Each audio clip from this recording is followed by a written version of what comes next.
کہ کیا کسی ایک مسلک کے ساتھ منسلک ہونا ضروری ہے؟ کال لینے پہلے جی السلام علیکم جی مولانا. بس ایک شے سے وابستہ ہونا چاہیے کہ اللہ کے رسول کو رسول مانے، اسلام کو اپنا دین مانے، یہ ضروری ہے. باقی یہ مسلک جو ہے ان میں سے کسی مسلک کی پابندی دین نہیں، نہ یہ مسلک اللہ رسول نے بنایا.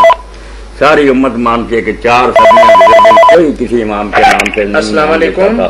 میں حنفی ہوں، شافعی جی. مسلک کے ساتھ انسلاک مسلک کا انسلاک جو ہے یہ بدعت، اس سے فطور پڑا کہ کوئی حنفی بن گیا، کوئی شافعی. کسی کو یہ نام نہیں لینے چاہیے، نہ یہ نام تھے. ہر مسلک اپنا ہی ہے. جیسے لکھا نا علماء نے شاہ ولی اللہ کہ پہلی 3 صدی میں کیا تھا، جس مسجد میں گیا یہ کوئی نہیں پوچھتا کہ آپ پہلے مسئلہ دیکھا کہ آڑ میں مسئلہ پوچھ لیتے تھے، عوام اس پر عمل کرتے تھے.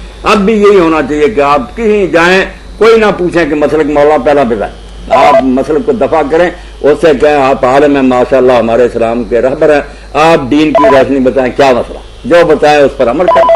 ایسا ختم.